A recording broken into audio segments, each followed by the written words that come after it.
Hello and welcome to SquishiVision, where I'm about to give my immediate thoughts and reactions to Picard, Hide and Seek. I've literally just finished watching it as my kind of thoughts raw off that without any chance to kind of nitpick through it because that's not what I have the time to do. So this is the penultimate episode of the penultimate season and middle season, second season of a three-part season of Picard. Just realised that my mic is kind of fizzing out, but we'll ignore that for now. And so yeah, so we get a lot more revelation, possibly all revelation of Picard's backstory. And some setup for the next episode.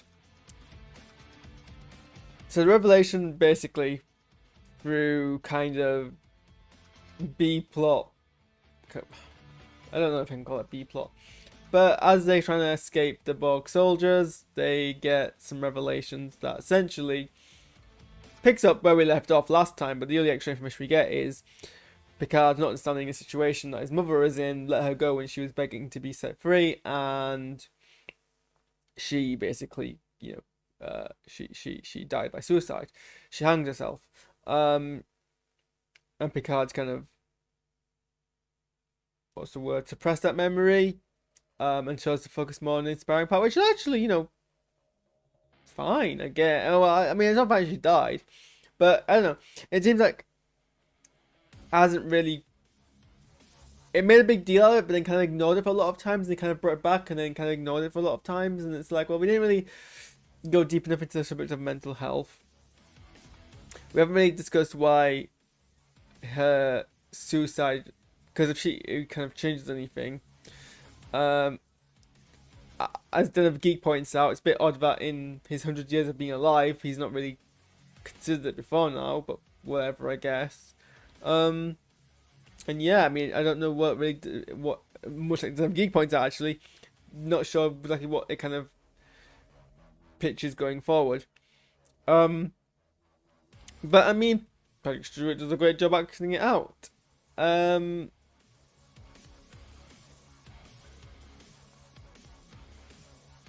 And then we get basically the whole action bit, which is essentially between Raffi, Seven, Jurati Queen, Elna hologram. It's nice. It's a clever way to get Evan Goro, or his name is, back into the show, as if people have forgotten he's kind of in it. I don't know. He kind of got a rough deal this episode in terms of this season, in terms of appearance. Star Trek has new Trek has a really weird kind of. I don't want to call it fetish, but like we seem to want to favor using martial weapons that cause bloody injuries and gore over what a lot of classic Trek do, which is mainly kind of not gore and mostly I mean, as far as sci-fi goes, Trek has a lot of martial weapons, but really a lot of classic Trek kind of favored the kind of sci-fi weapons, but this between Discovery and Picard, which is actually the only new Trek I've seen, a lot of kind of it wants to favour the whole like sword thing and people getting shot for it. I mean, Trek wasn't that gory, but it has been gory, yeah. And yeah, I mean, Jurati effectively convinces the Queen that maybe she should be a more socialist Borg Queen and invite people back to join the collective by consent and pitch it towards those who are struggling and need the support rather than taking over those who are being successful, which makes some sense actually, and especially if you pitch the argument that those who struggle tend to be stronger and hardier, that kind of use that kind of argument. I feel like this is just gonna anger a lot of fans because it's like, oh, they've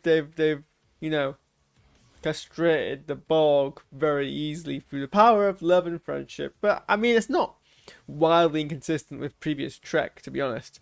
I mean, as I've noted on Memory Alpha, several other branches of the Borg tried to do the same thing in the past.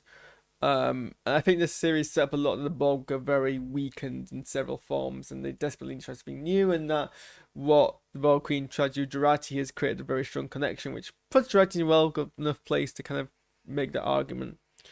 Um, what else? What else? What else?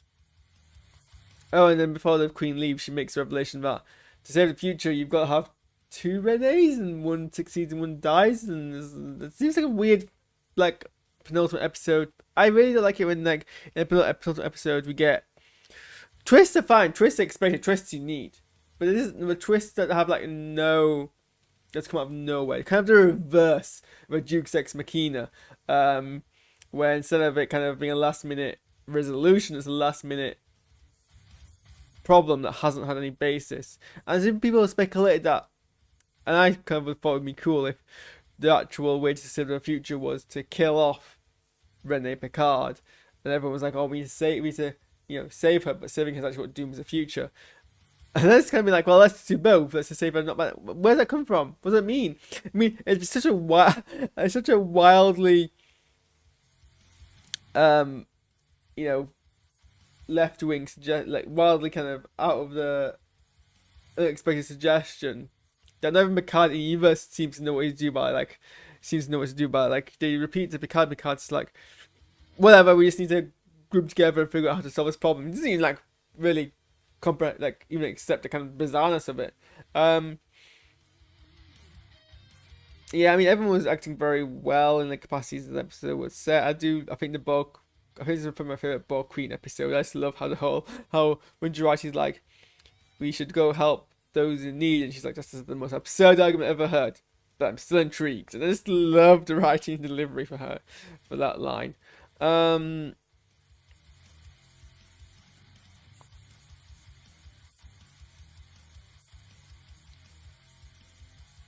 Yeah, I have to agree with the Geek. I think it could have done a bit more with the whole battle around the ship thing. Maybe I really hate the whole thing where they're like, we'll just take the weapons off our good guys and make them use like knives and stuff, and then it's also bizarre. Like they ran through a field which you should have clearly been like mowed down on very easily, and then they survive, and it's like not really explain how they survive. We just gotta assume it happens.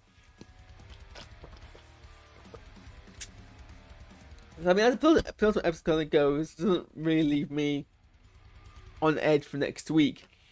I don't think that's terrible. I think this season's been a stronger one, say more than last season. In terms of I think it's been stronger in terms of its commentary, and it's been stronger in terms of the acting, and a bit stronger in terms of the coherency. But it's lost me in those last 3 episodes. I don't understand.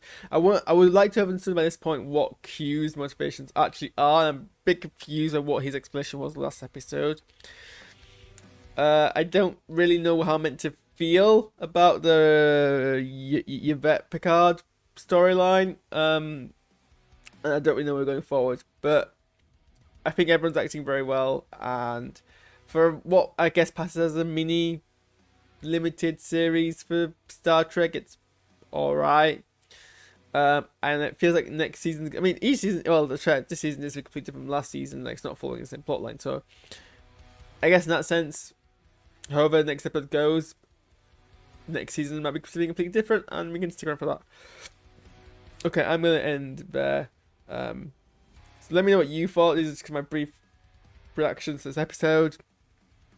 Let me know what you thought, and I will see you guys on Wednesday for the finale of Moon Knight. Does Moon Knight land its finale, or does it try to do too much in the episode and not leave us enough kind of to deal with? If you want to know what I think, you guys stick around to then. I might be doing some gameplay later on tonight. I don't know yet. I haven't figured out if I want to sleep or not. So I guess kind of stay tuned for that. I might. I need to practice some new stuff with my rig, if I'm honest. So yeah. See you guys soon. Oh wait, no wait. Credits. Got the credits. Okay, now I'll sit down soon.